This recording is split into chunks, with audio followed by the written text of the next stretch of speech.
ladies and gentlemen. My name is Cadet 3rd Class Julie Rosino. It is my privilege to welcome you to this 30th Annual National Character and Leadership Symposium speaker session. Our honored guest speaker for this morning's session is Colonel Eries Mentzer. Colonel Mentzer is the commander, 42nd Air Base Wing, Maxwell Air Force Base in Alabama. She leads all base operating, infrastructure, and services supporting 42,000 active duty, reserve, civilian, and contract personnel, as well as students and families at Maxwell and Gunter Annex, in direct support of Air University 908th Airlift Wing, Air Force Material Command Units, Defense Information Systems Agency, and more than 40 other mission partners.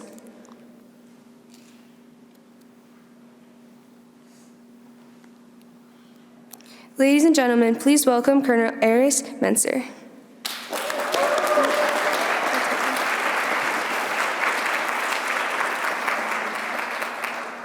Well, good morning. I am humbled to be here with all of you. General Mrs. Clark, General Burt, thank you all so much for welcoming me, and he's hiding, my 12-year-old son, Jax. We really hope is getting really excited about the academy so I can spend his college fund in other ways. All right, so I have transitioned from Maxwell Air Force Base, and I am currently serving as the Director of Air Commando Development at Air Force Special Operations Command.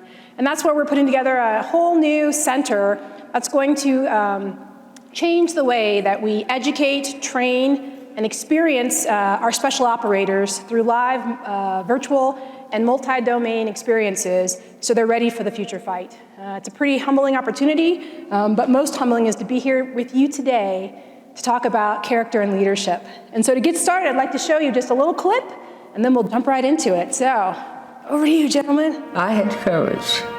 I'm 102, and I still have a lot of courage. But I wish I had a louder voice.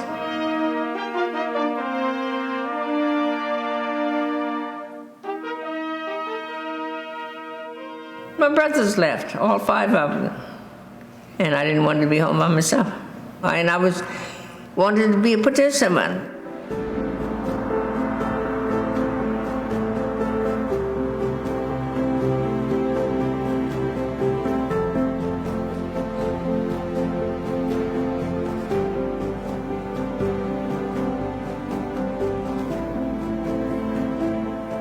The mail had been delayed for years, and the soldiers were getting disgruntled, and the government heard them.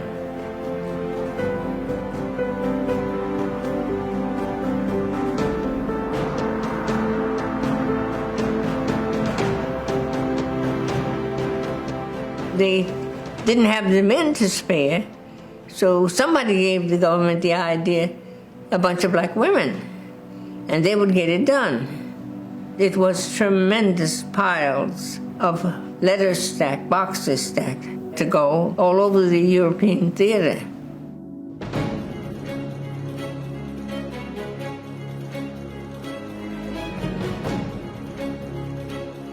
The girls put their elbows to work. The American women were serious about it, and they had promised that they could do it. We had promised. They were intent on doing what they said couldn't be done.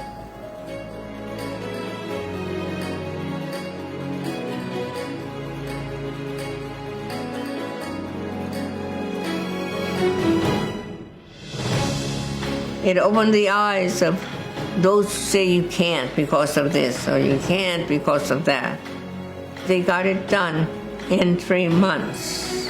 Hard to believe. They sat down and they got it done. And nobody, I haven't heard the first complaint. I really haven't. We had a duty to do, so we did it.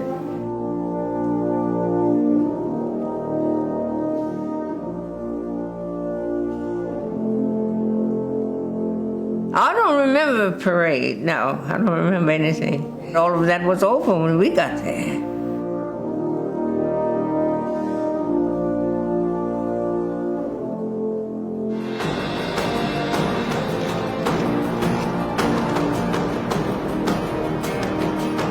So many others would not be here had you not paved the freedom to serve.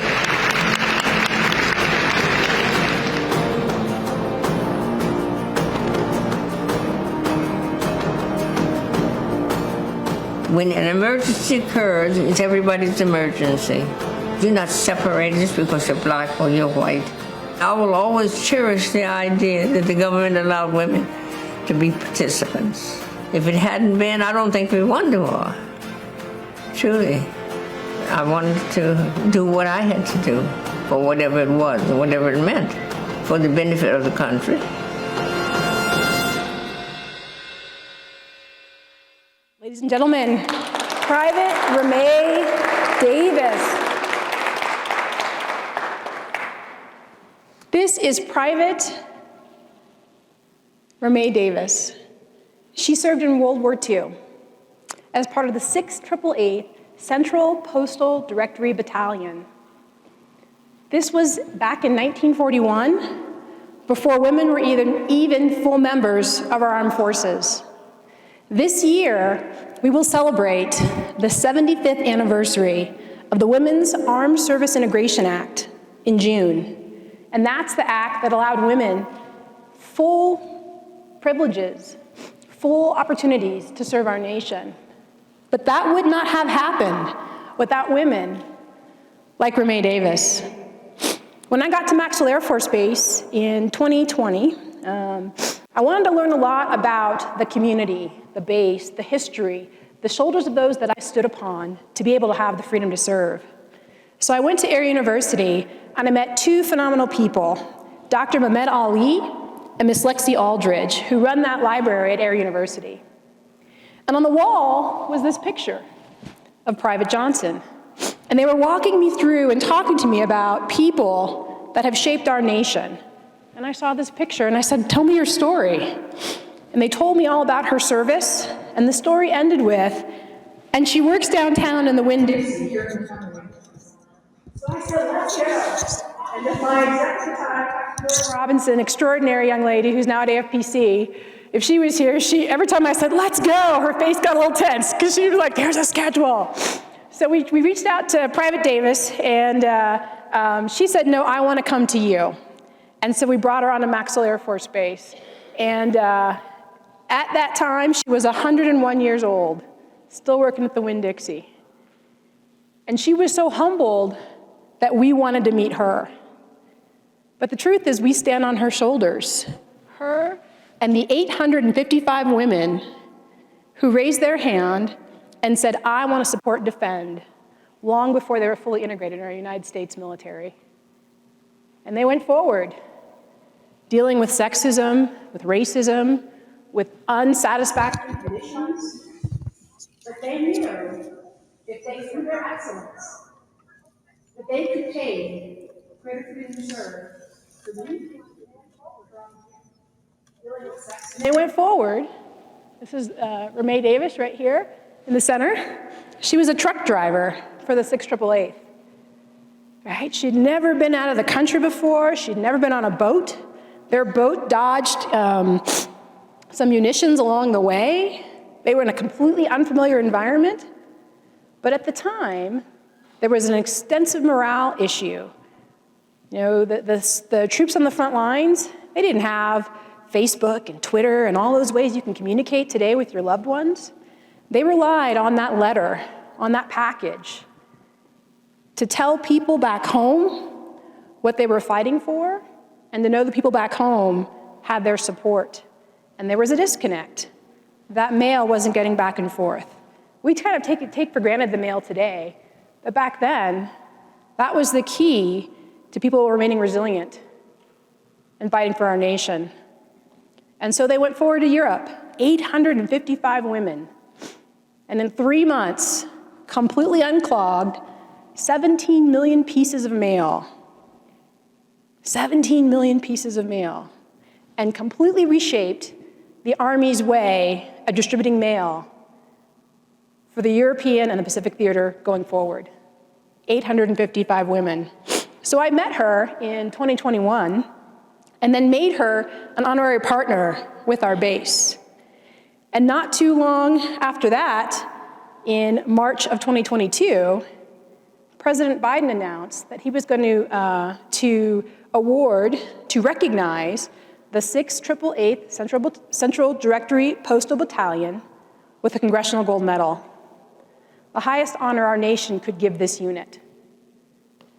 And of the 855 women, do you know how many were alive to receive that recognition? 6. 6 women.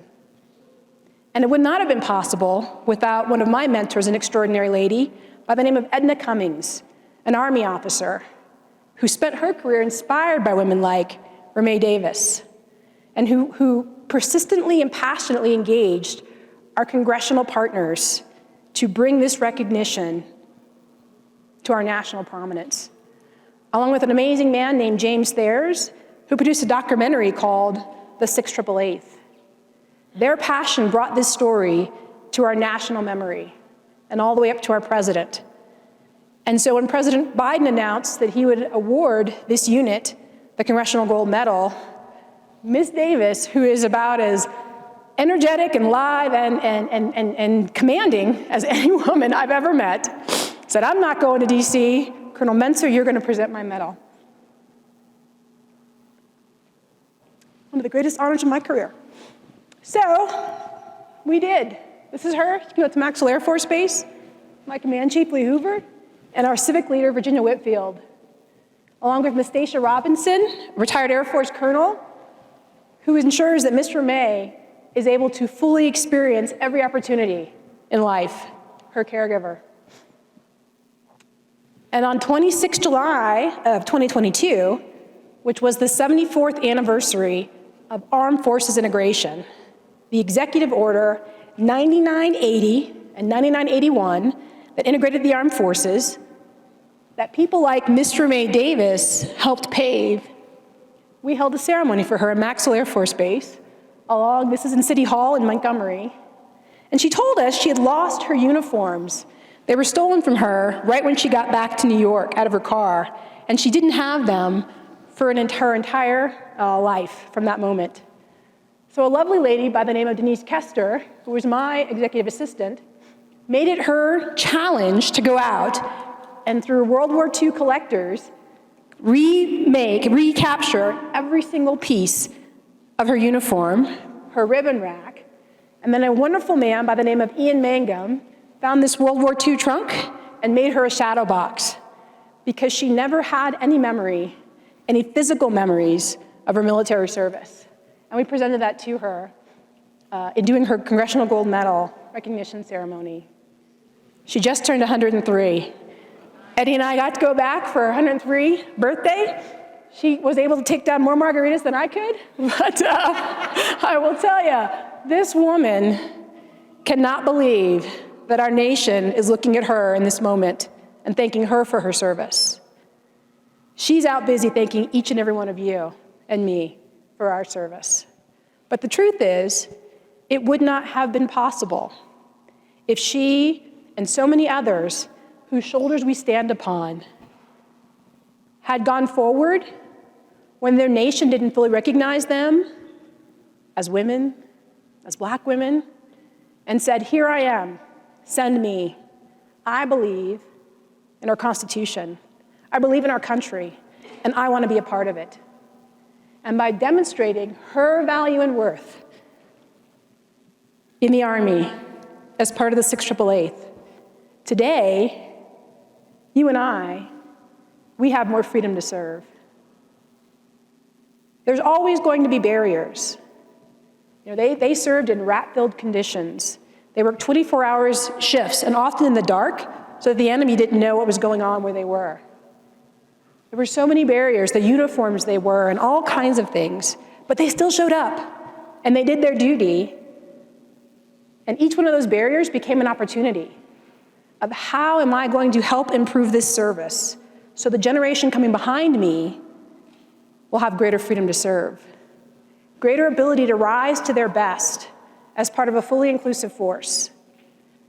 So each one of us also have that opportunity. If there's a barrier that's in your way right now, I got to meet some of you about 2 weeks ago out at the Black Engineer of the Year conference. And we talked about uniforms and the things that aren't so great about our uniforms and how we want them to be better. And if anybody's here and remember what we talked about, is anybody here from Bea? The person that can make that change is you. Right? So the answer isn't just to disregard the standard or disregard, what we ask you to do, but to help be a part of the change that you want to see, just like Ramee Davis. Those are the Buffalo motorcycle riders who drove all the way down to Montgomery and formed a huge cordon for her at her Congressional Gold Medal ceremony that we did. But you are the ones that can bring about that change, right? You have that power. And for each generation, as the world changes and the people who serve change, it is up to us to help shape the service that we need to be able to go out and do our duty as part of the armed forces. Does anybody here have a tactical cap? A baseball cap? Baseball cap. Do you like the baseball cap? Do you know how the baseball cap got implemented as a uniform standard? No? So if you would see me, and my son can tell you, if you would have seen me generally in the morning, my hair is this big. It's a full-on afro. It's pressed straight right now and pulled back with gel. And it grows like a chia pet in humidity. But generally, it's a full afro. Has anybody here ever been to Montgomery, Alabama? What is Montgomery known for, climate-wise? Heat and humidity, right? So when I got to Montgomery, getting my full, and it's pressed straight today, so it looks pretty tame, but it's only because there's no humidity here. But when I went outside, my hair just started growing like a chia pet. And quickly, I ended up having to wear multiple hats throughout the day, and applying a lot of gel, which was tearing up my hairline here. It was moving back real quick, just to be able to get through a day of service. And I said to my command chief, we got to do better, right? And if I'm struggling, I can't imagine who else is. So we went to AFES, and we made our own tactical caps. Sewed on some rank, put on our name tape, and we showed them to one of the great opportunities at Maxwell Air Force Base with the university there, is there's a constant visit of senior leaders that are coming through. So we talked to them about some of the humidity challenges, among other things that we have going on in Alabama, and said, look, we wear the tactical cap in AFCENT. It's already in an instruction. So we're going to write an instruction here so we can start wearing the hats down here too. And our senior leaders took a minute, right, to get up there for them to understand the challenge of the humidity. And we quickly realized that it's really hard to understand the challenges of humidity, and no offense to our chief of staff, but when you're bald and you don't have those same challenges. So what did we do? Jackson got a comb, and he helps me a lot with my hair, and we combed my hair out into all its full glory, and we snapped a picture. Because most people never have seen my hair like this, right? Unless you're always seeing me on the weekends. And showed it to them, and I said, I'm having a lot of product and a lot of time to get this to be uniform so I can show up and serve every day. If you just do the hat, and they're available at AFES, and here's a way we can do it for the officers and for the enlisted, and my chief and I modeled that, and we can have people that have one less thing to worry about to show up every day and be their best self. And so once we explained to the non-hair people what the challenge was and gave them a visible example, you now can wear the tactical cap as part of your uniform. Be the change that you want to be in our United States Air Force. We all have the power to bring about that change. And so I know, and for the women that we talked at Bea, we talked about the amount of money we spent on alterations. Somebody out there has got some background or some connections with some people that can help us do a little bit better. And that's something else I learned at Maxwell Air Force Base. I showed you a picture earlier. In fact, in this picture, the woman in the back there, she just retired. She was the chief of police in Montgomery, Alabama. She just retired after 20 years of service, extraordinary woman. And we continued throughout my entire command at Maxwell to leverage our partnerships outside the base to help us with challenges inside the base. Because whether you're a police service or a military service, there's a lot of different opportunities and challenges that we both face, and we can learn from each other. And so for you, if there's barriers for you that prevent you from going from the bottom of Maslow's hierarchy, right, safety, security, psychological safety, wellness, to the top, best self, what I told my airmen at Maxwell, that if you are closer to the problem, you're closest to the solution. And if you can't get your hair in a hat, no one's going to be more passionate and more determined to get that change than the person that it's most affecting. So I'm looking to each and every one of you, and as you graduate from here and become our next generation of leaders in the Department of Defense, start with what's bothering you. Because likely, as I found, when I started talking about the issue of the hat, it was the same for many of my airmen. Likely, if it's in your way, it's in the way for your airmen. And while it may seem like a little thing, right, a hat, it's one less thing that's going to prevent you from rising to your best. And so start with those barriers that you have to service. Because I've been around for a long time. I'm a wife, I'm a mother, I'm a daughter, I'm a sister, a friend, a community member. I play a lot of roles. But some of the challenges that you're going to face as you come on board are going to be very different than the challenges I face. For me, childcare is no longer an issue. Because I have a kid who can open the door after school and make sure he doesn't get in trouble on his own, and some cameras around the house. So, but when you come on board, you're going to have different challenges than that I'm currently experiencing. But when you come forward with your challenge, and you come forward with your recommended solutions, again, if you're closest to the problem, you're going to be closest to that solution, I guarantee you that your leaders are listening, and they want to help you break a barrier. Having had the privilege to serve for some of our most senior leaders in the Air Force, there is a lot they are getting after. A lot they're getting after. And it's been a long time since they've been in your seat. And they need your perspective to shape our quality of life and our quality of mission. And so, as you get out there and you prepare to lead, make sure you understand what's in that Maslow's hierarchy to bring you from where you are to have safety and psychological and physical safety all the way to best self, and what is needed for those that you are privileged to lead. Your military and your civilians. Because we need you at your best to face the challenges that are in front of our nation. The world is shifting, and we need America's best and brightest. And if there's a barrier for you, that becomes a recruiting challenge for our Department of Defense. So to say, hey, these are the things I don't like about the academy, or I don't like about this, or about that, it's easy to complain. It's a lot harder to provide a solution. But we're counting on you to do that, because we want this to continue to be the world's greatest Air Force. We want America's best and brightest to want to serve and be a part of the privilege of wearing this uniform. But our leaders don't know of every barrier that's in your way to rise to your best.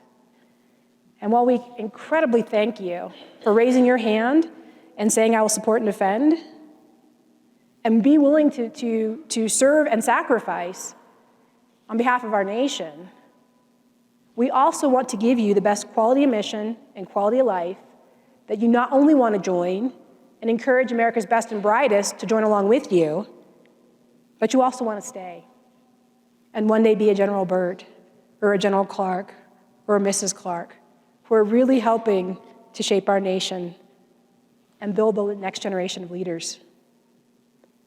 So I'm listening, and having had the privilege of working with General Clark for a long time, I know he is too.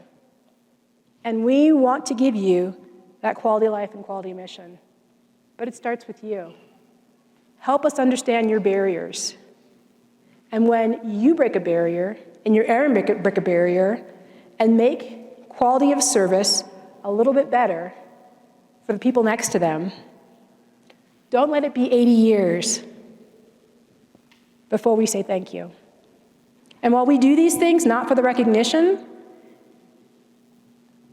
an exceptional part of service is not just to make things better as we go forward, but to also look back and make sure we recognize the Private Ramey Davises, whose shoulders upon which all of us stand, who broke down barriers, who made the Army better, and who gave each and every one of us a little more freedom to serve. With that, I want to hear what's on your mind.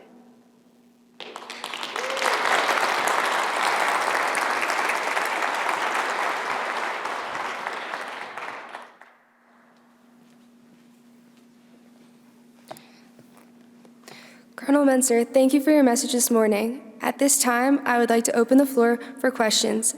Attendees may ask questions at the microphones in the audience.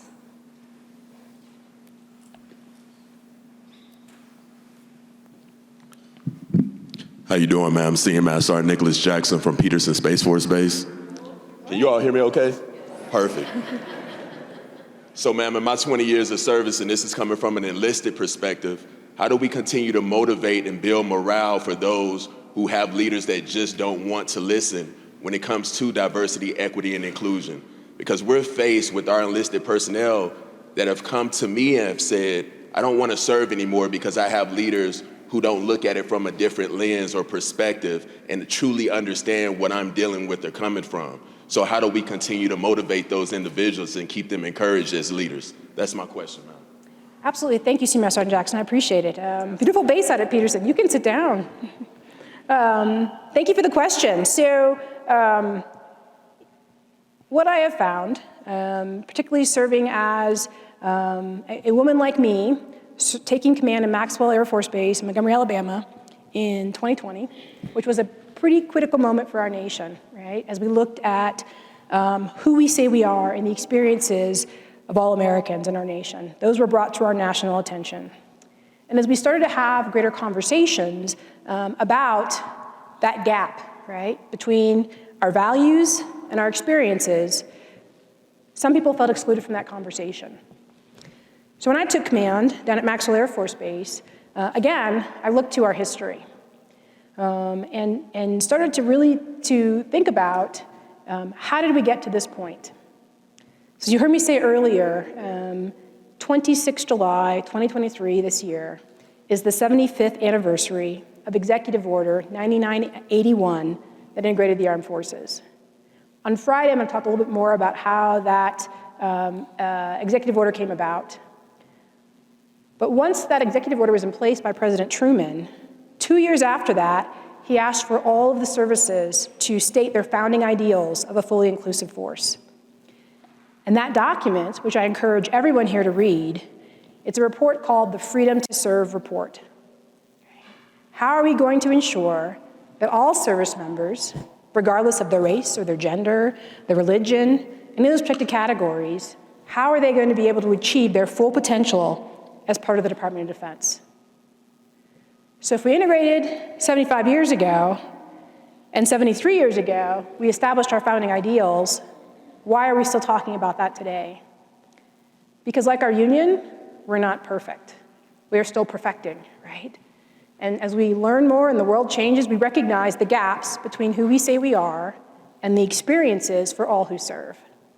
So I would encourage everybody to go back to that report, and as a wing commander, I set 3 priorities. Fight tonight, make sure everybody's ready. Fight tomorrow, make sure the choices and decisions we make in people and investments and all of that is going to set up the next group of people to be able to fight tonight when it's their turn. That was called Fight Tomorrow. And then my 3rd priority I called, after that 1950 report, the freedom to serve. Because as we had this peak moment in our nation of this national reckoning on race in 2020, it was important to make sure that everybody felt a part of the conversation. And freedom to serve, when you talk about it from that perspective, it's really getting after what is a barrier. And for some people in this uniform, race is a barrier, sex is a barrier, religion is a barrier. But I can guarantee you, if I went around this room and asked each and every one of you, there is something that is preventing your freedom to serve. There's something that's a barrier for you to service. And when you start talking about barriers to service, and we got together a group that I had focused on this specifically, how do we start getting after barriers? I didn't talk about diversity and inclusion, although that was part of it. I really talked about what are the barriers we need to remove, Maslow's hierarchy, for you to get to best self. And as Chief Lee Hoover, who was my command chief, and I, we would every Friday sit at the DFAC and invite 5 people, right? 5 different people. They could be, GS 4s, they could be, captains, they could be, 5 different people. And we would just tell them what we meant by the freedom to serve and say, what are your barriers? And what you would find is, more times than not, everybody had something, right? Hey, the travel voucher process is a barrier. Hey, getting household good movers was a barrier, right? And so when people have commonalities in areas that are challenging their service, they're more able to come together and see the perspective of others that may not be like them. Another thing we learned is that when you have proximity, when you are close to somebody, and you understand the issues and challenges they're facing, from afar, it's a little bit easier to be distant and to not be understanding and be appreciative of the person that's in front of you. And so we encourage proximity, to get closer, right? To bring in, let me help you understand my lived experiences. Let me walk you through what it's like for me in this type of scenario, right? I mean, just a good example, if I walked into finance with my travel voucher issues as the wing commander, they got resolved pretty quickly, right? And I would often say, like, I want the general experience. I want what everybody else experiences. I don't want the special experience, right? But what I found is that, for listening to the experiences of others, right, this is a process that we had to get after at Maxwell, especially when we had a high turnover of students every year with ACSC and Airwork College. And so for your leaders who aren't, well, first of all, your leaders need to be listening. And so you've got to get close to your leaders. And for the airmen that are having challenges, make sure they can understand that they can feel that lived experience. Like I told you with the hat, right? It's really hard to get people that are bald to understand humidity with hair. It's very hard, right? And I had to understand, how do I communicate this so they can appreciate, all that has to go into keeping this, as he calls it, my lion mane, together in uniform, right? And so how do you get those leaders to feel, to experience, like what that barrier is, and bring them in close so they can help being part of the solution? But I like to use the term freedom to serve because it brings everybody into the conversation. It makes the conversation more inclusive because everybody's got something where they need us to help break a barrier. And let's look at that together. And while some of those very well may be those protected categories, I will tell you there's common, if you go to certain military bases, one barrier for many members of that base may be the child care wait list.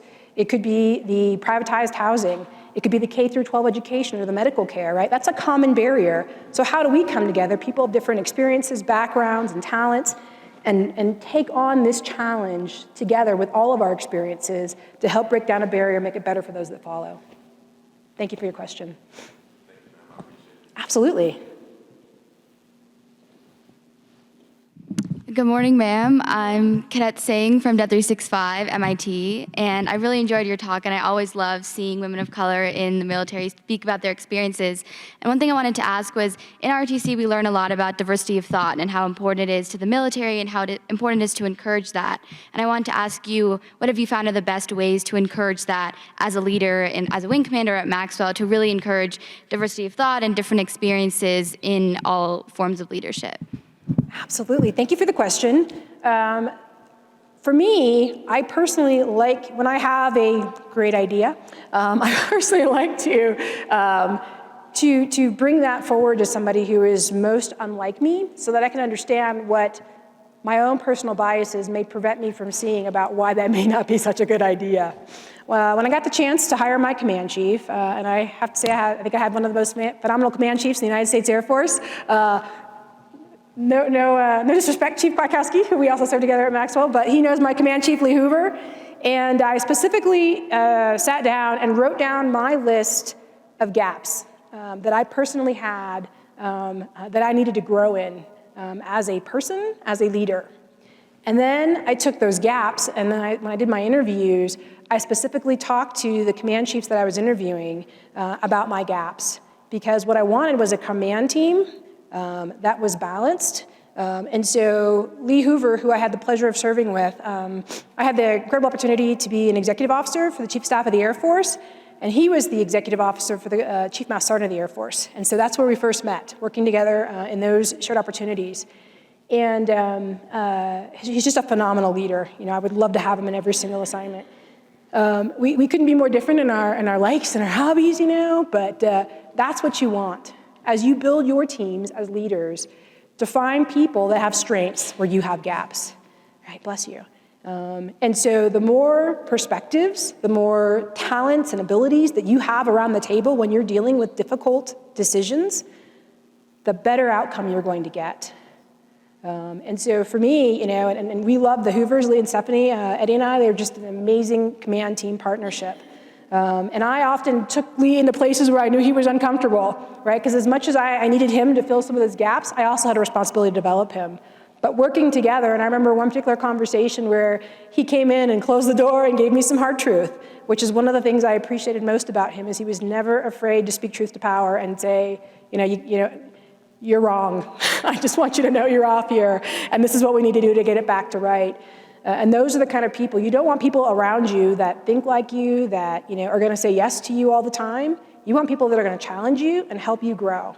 And so as you are out there building your teams, first of all, command teams, right? And so, you know, almost everywhere that I went as a wing commander, I brought my command chief, whether he was invited or not. And so I also, you know, anytime I was asked to do something with the community, I always said I need +3, right? And so I'm bringing my command chief, and I got 2 more seats in my command vehicle, so I'm bringing 2 of my most junior airmen. So at a young age, they know how to partner with our community to be able to get after some of our challenges. Because gone are the days where we're just doing things behind a fence line. We are part of a greater community, and the more we can bring them in and help them with our challenges, the more we're gonna be able to accomplish. I was so blessed to have Virginia Whitfield and Laura McClendon as my 2 civic leaders at Maxwell Air Force Base, 2 extraordinary women.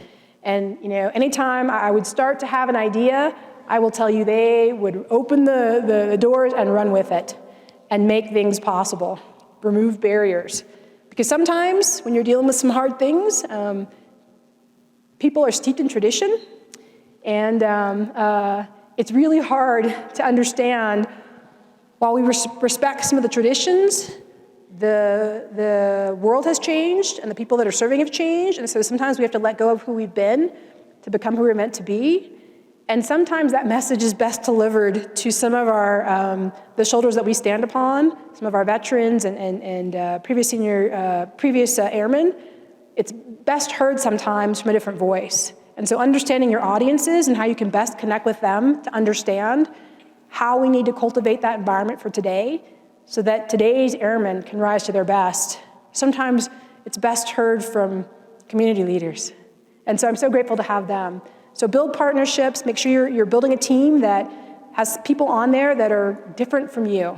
The more perspectives you have, the more you're going to have opportunities, solutions to get after some of the great challenges that we're going to continue to face as an armed forces. Thanks for your question. We have time for one last question.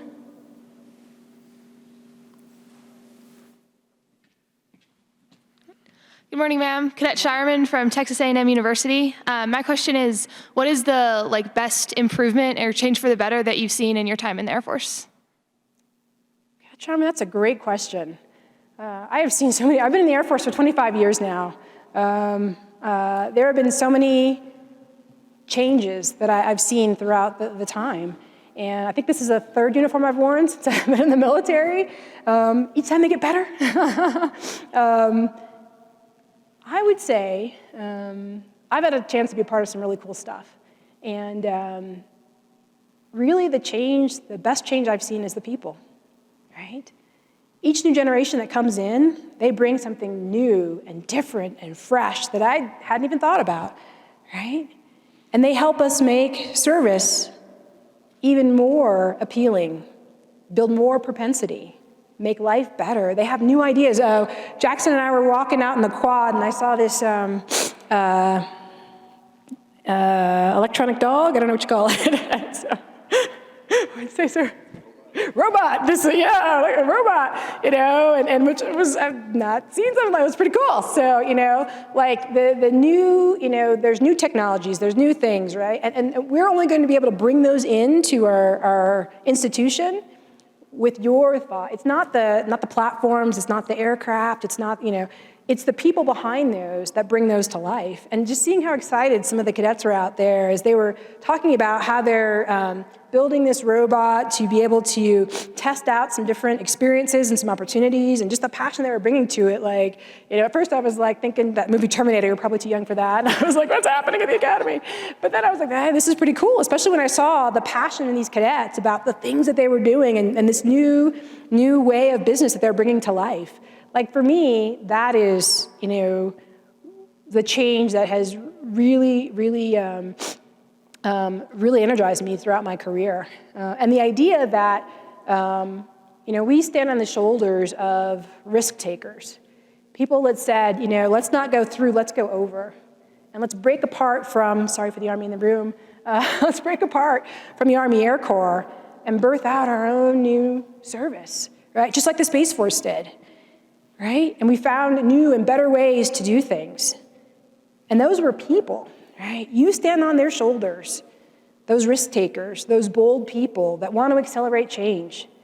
And to me, the willingness of our most senior leaders to embrace those kind of environments, to welcome bold new ideas, to welcome, the idea that we recognize that in order to have success, sometimes you have to fail. And the people that celebrate the fail, like, to me, to watch that culture shift, because I came in when it was, I can't remember what it was called, but it was, very much, it wasn't as much what that is today. Very much focused on quality and metrics, and, it's a little bit more of the try, right? Sometimes the greatest learning is in the try. I know when I say this four-letter word, people get really excited. The four-letter word is eval, and people just throw up their arms and they're frustrated. It's a system by which, you probably haven't experienced it yet, that we're doing our new evaluation system. And people are frustrated, and it's something new, and the first rollout wasn't as great as they hoped it would be, but we learned a lot from that first rollout, right? And it was a bit of a, it was a try and not quite perfect. But in order to get to better, we had to try and have a little bit of failure. But we learned a lot in that first rollout about, first of all, how many people in the Air Force rate their person at the very highest rankings, right? If we're all the top measure of performance, what's to improve upon, right? Are we really giving people fair and accurate assessments? We learned that by trying and stumbling through the first rollout of my eval. And a lot of people kind of got angry about, my eval, it's just this, this not great system. But nobody stepped back and said, hey, the A1 community, they tried, right? And they learned, and now they're making a better version. And we wouldn't get to that better version if we hadn't first tried. So the fact that we now have this culture, and you have to guard yourself a little bit, right? Because it's easy to want to be that perfection, right? You want to perfect everything and make sure that it's, God, I'm briefing a general, or I'm briefing the wing commander, and, I more value, and most leaders, by the way, are making decisions off of about 80% of information, right? They don't have the perfection. And they're going to do the best they can with what they have. But I more so value the try, right? Let me get out there and try and figure out a new way and break a barrier than trying to polish something to the 100% solution, maybe break some backs of airmen along the way and delay something. I want to see a try, and I'm one of the ones that will celebrate your failure. And let's find the lessons in the failure so we can get even better. So that's what I think I really most love, is this new culture of embracing the try, embracing the let's get to a better way. So thank you. Colonel Mentzer, thank you again for your time today. Your experiences and perspectives speak to how we can reimagine leadership and inspire teamwork. On behalf of the U.S. Air Force Academy and our National Character and Leadership Symposium, please accept this token of our gratitude. The base of this gift is made out of marble from our terrazzo. This is significant to us because all cadets have had to run the marble strips during their freshman year. We hope that you will look on this and remember your NCLS experience fondly. Appreciate it.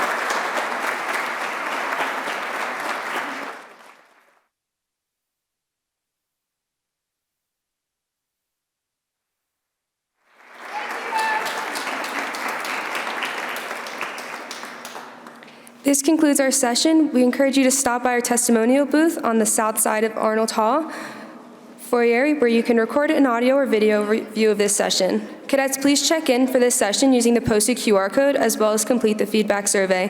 Thank you and have a great day.